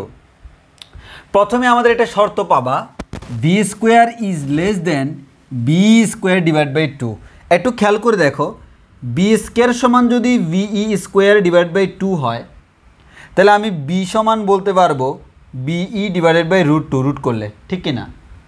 আর এই বি এর মান বসালে 1/√2, হুবহু আগের কনসেপ্টটা খেয়াল করে দেখো, V equals to B by √2, যেটার মান অবশ্যই 7.92 এটা আসবে। বি এর মান বসালে একটু পাইছিলাম। তো আমাদের এটাকে বোঝানোর জন্য এভাবে আমরা বলি যে বি স্কোয়ার সমান যদি বি স্কোয়ার বাই 2 হয়, এটা বলা মানে হচ্ছে অ্যাকচুয়ালি বি এর মান 7.92 এর সমান। বি স্কোয়ার যদি এটার থেকে বেশি হয়, এর মানে হচ্ছে বি এর মান বি বাই √2 থেকে বেশি হবে, এর মানে বি এর মান 7.92 থেকে বেশি হবে। এটার মান যদি কম হয়, এটার মান কম, এটার মান কম, এগুলো তো সিম্পল জিনিস, আমরা সেটাই দেখাচ্ছি। প্রথম আসো B square is less than B square by 2, অর্থাৎ বি এর মান যদি 7.92 কিলোমিটার পার সেকেন্ড থেকে কম হয়, তাহলে কি বলছে, তাহলে হচ্ছে তুমি যদি এর থেকে কম বেগে কোনো একটা বস্তুকে নিক্ষেপ করো ভূপৃষ্ঠ থেকে তুমি এতে কম বেগে নিক্ষেপ করো, ভূপৃষ্ঠ থেকে যদি এতে কম বেগে নিক্ষেপ করো, সেক্ষেত্রে সেটা উপরের দিকে উঠবে, উঠে আবার কোনো না কোনো এক সময় পৃথিবীতে রিটার্ন করবে। ভূপৃষ্ঠ থেকে নিক্ষেপ করলা, আবার কোনো না কোনো এক সময় ভূপৃষ্ঠে সে রিটার্ন করবে। এখন যদি তুমি তার এই গতিপথটা দেখো, এটা তো ভূপৃষ্ঠ থেকে যায় ভূপৃষ্ঠে রিটার্ন করলো, গতিপথটা আর পুরোটা পায় নাই। পুরা গতিপথ যদি তুমি পাইতা, অবশ্যই সেটা হয়তো একটা উপবৃত্তাকার পথ। কোন পথ? উপবৃত্তাকার পথ। গাণিতিকভাবে ক্যালকুলেশন করা যায়, যদি করতে পারতা তাহলে এটা উপবৃত্তাকার হইতো। এর মানে আমরা বলতে পারি এতে কম বেগে নিক্ষেপ করলে এটা স্যাটেলাইট হয় না, সেটা উপবৃত্তাকার পথে আবার পৃথিবীতে চলে আসে। এখন তুমি আমাকে একটা প্রশ্ন করতে পারো, ভাই আপনি যে কৃত্রিম উপগ্রহ ভূস্থির উপগ্রহ পাঠাইছিলেন তার বেগ তো 7.92 থেকে কম ছিল, তাহলে সেটা কেমন হয়েছে? আমি একটা কথা এটাও বলছিলাম, অ্যাট এ টাইম একটা স্যাটেলাইটকে পাঠানো যায় না, আমরা একবার এক বেগ দিয়ে আস্তে আস্তে পাঠাই, বিভিন্ন স্টেপ আছে। হ্যাঁ, তো রিয়েলিটির সাথে মিলাইতে হলে একটু ঝামেলা করতে হয়, আরও বেশি রিসার্চ করতে হয়, এটা রিসার্চ করার জন্য নাসা আছে। তো আমার কথা হচ্ছে আমরা একটুকু জানবো ভূপৃষ্ঠ থেকে আমি যদি নিক্ষেপ করি এত বেগে তখন কি হবে সেটা আমরা দেখতেছি। তাহলে যদি তুমি এতে কম বেগে নিক্ষেপ করো সেটা উপবৃত্তাকার পথে পৃথিবীতে আবার প্রদক্ষিণ করবে। এরপর তুমি যদি বি স্কোয়ারের মানটা বি² এর মান সমান রাখো, অ্যাকচুয়ালি বি এর মানটা যদি 7.92 এর এক্স্যাক্টলি সমান হয়, তখন সে কী করবে জানো? পৃথিবীকে কেন্দ্রে রেখে একটা বৃত্তাকার পথে প্রদক্ষিণ করবে। কোন পথে? বৃত্তাকার পথে। এই যে এটা মনে করো স্যাটেলাইট, সে পৃথিবীকে প্রদক্ষিণ করে বৃত্তাকার পথে প্রদক্ষিণ করবে, বৃত্তাকার পথে, সে এই বৃত্তাকার পথে যাবে। এবার আসো, যদি এটার মান 7.92 থেকে বেশি হয়, 7.92 থেকে বেশি হইলে কিন্তু আবার 11.92 থেকে বেশি না, 11.92 থেকে কিন্তু কম হইতে হবে, 11.2 থেকে, কারণ 11.2 হইলে কিন্তু মহাশূন্য বিলীন হয়ে যাবে। তাহলে যদি এর থেকে কম হয় তাহলে 7.92 থেকে বেশি, বি² মান যদি বি²/2 থেকে বেশি হয় আর বি² মান যদি বি² থেকে ছোটো হয়, দ্যাট মিনস বি এর মানটা 7.92 থেকে বেশি, 11.92 থেকে কম। যদি এরকম হয় সেক্ষেত্রে কী হবে জানো? পৃথিবীকে একটা ফোকাসে রেখে সে এরকম, এই যে মনে করো এটা হচ্ছে সেই আমার স্যাটেলাইট, সে এরকম উপবৃত্তাকার পথে প্রদক্ষিণ করবে। এই স্যাটেলাইটটা এরকম একটা উপবৃত্তাকার পথে প্রদক্ষিণ করবে পৃথিবীর চারপাশে, এবং সে পৃথিবীকে কিসে রাখবে? পৃথিবীকে ফোকাসে রাখবে। দেখো বৃত্তাকার পথে ঘোরার সময় পৃথিবীটাকে কেন্দ্রে রেখে সে বৃত্তাকার পথে ঘুরছিল, উপবৃত্তাকার পথে ঘোরার সময় উপবৃত্তকে ফোকাসে রেখে সে এরকম উপবৃত্তাকার পথে ঘুরবে। তাহলে পৃথিবীটাকে ফোকাসে রাখবে, একটা যে কোনো একটা ফোকাসে, পৃথিবীকে একটি ফোকাসে রেখে উপবৃত্তাকার পথে সে আবর্তন করবে। এবার যদি এটার মান যদি বি² এর মান বি² সমান হয়, দ্যাট মিনস বি এর মান যদি 11.2 কিলোমিটার/সেকেন্ডের সমান হয়, বি এর মান যদি 11.2 কিলোমিটার/সেকেন্ডের সমান হয়, এর মান হচ্ছে সে তো আর স্যাটেলাইট হবে না, মহাশূন্যে বিলীন হয়ে যাবে। তবে এখানে আবার কথা আছে, তুমি বি এর মান যদি এটার সমান হয় তাহলে সে যেই পথে বিলীন হবে এটার থেকে বেশি হলে সে কিন্তু সেই পথে বিলীন হবে না, এই কথাটা মাথায় রাখবো। আমরা বলছিলাম সর্বনিম্ন বেগটা হচ্ছে 11.2 মুক্তিবেগ, কিন্তু এর থেকে বেশি বেগে নিক্ষেপ করলে কি বিলীন হবে না? অবশ্যই হবে, আরও জোরে হবে। তাহলে যদি তোমার বেগটা মুক্তিবেগের সমান হয়, বরাবর 11.2 হয়, তখন সে পরাবৃত্তাকার পথে পৃথিবীতে থেকে চলে যাবে। এই কথাটা এমসিকিউর জন্য মুখস্থ রাখতে হবে, কোন পথে? পরাবৃত্তাকার পথে। আর কণিক সম্পর্কে তোমাদের আইডিয়া এখন খুবই কম, তোমরা যখন সেকেন্ড ইয়ারে যাবো কণিক নামে একটা অধ্যায় আছে, সেখানে পরাবৃত্ত, উপবৃত্ত, অধিবৃত্ত তিনটা জিনিস সম্পর্কে খুব ভালো করে জানবা। আপাতত জাস্ট জেনে রাখা ভালো, এগুলো ম্যাথে কোনো কাজে আসবে না। এমসিকিউর জন্য কোন পথে? পরাবৃত্তাকার পথে। এই যে পরাবৃত্তাকার পথে পৃথিবী ছেড়ে চলে যাচ্ছে, পরাবৃত্তের পথে এরকম একটা, এই যে এরকম একটা পথ, পরাবৃত্ত হচ্ছে এরকম, পরাবৃত্ত হচ্ছে এরকম। এখন তুমি বলতে পারো ভাইয়া এদিকে কেন দে নাই? কারণ তুমি তো তাকে নিক্ষেপ করছো, সে কি একবার এইদিকে একবার এদিকে আসবে না, সে যে গেছে চলে গেছে, তাকে আমরা বর্ধিত করলে বুঝতাম যে আসলে সে পরাবৃত্তাকার পথে গেছে। আর যদি তুমি তাকে 11.2 থেকেও বেশি বেগে নিক্ষেপ করো তখন সে অধিবৃত্তাকার পথে চলে যাবে। এই অধিবৃত্তাকার পথে প্রদক্ষিণ করে পৃথিবী ছেড়ে চলে যাবে, পৃথিবীর আকর্ষণ বল অতিক্রম করে অধিবৃত্তার পথে চলে যাবে। তাহলে আমরা দেখতেছি কোন রেঞ্জে কেমন হয় সেটা আমাদের জেনে রাখা ভালো, এটা আমাদের লাগতে পারে আর কি এক্সামের জন্য। তো এতটুকু পর্যন্তই, এটা হচ্ছে আমাদের মহাকর্ষ অভিকর্ষের ছোটো একটা অধ্যায় ছিল, মোটামুটি লেভেলে অন্যান্যগুলোর তুলনায় সাইজে একটু ছোটো। তো এই অধ্যায়টা আমরা আলহামদুলিল্লাহ শেষ করলাম। আর এটার ম্যাথমেটিক্যাল কিছু টার্ম আছে, ম্যাথমেটিক্যাল টার্মগুলো বলার সময় আমি আরও কিছু ছোটোখাটো কথা বলবো, সেগুলো কাজে আসবে। আশা করি এক ক্লাসে আমরা শেষ করে দিতে পারবো, কঠিন কোনো ম্যাথ নয়, সবগুলো সহজ সহজ, খালি প্র্যাকটিস করলে হয়ে যাবে। তো তোমাদের কাজ হচ্ছে এই কৃত্রিম উপগ্রহ আমরা কোথায় ব্যবহার করি, হ্যাঁ কোথায় ব্যবহার করি, হ্যাঁ কোথায় কী কাজে ব্যবহার করি, এগুলা ছোটোখাটো করে বইতে লেখা আছে, ওগুলো একটু রিডিং পড়ে নিবা, টেস্ট এনাফ। তো আজকের মতো আমাদের এতটুকুর মধ্যে আমাদের মহাকর্ষ অভিকর্ষের বেসিক শেষ। এরপরে আমরা একটা ম্যাথ ক্লাস দিব, মহাকর্ষ অভিকর্ষের যে ম্যাথগুলো আমরা এখনও করি নাই বাকি আছে সেগুলো আমরা ওই ক্লাসে করে ফেলবো। তো আজকে এতটুকু পর্যন্ত, সবাই ভালো থেকো, সুস্থ থেকো, আল্লাহ হাফেজ, আসসালামু আলাইকুম।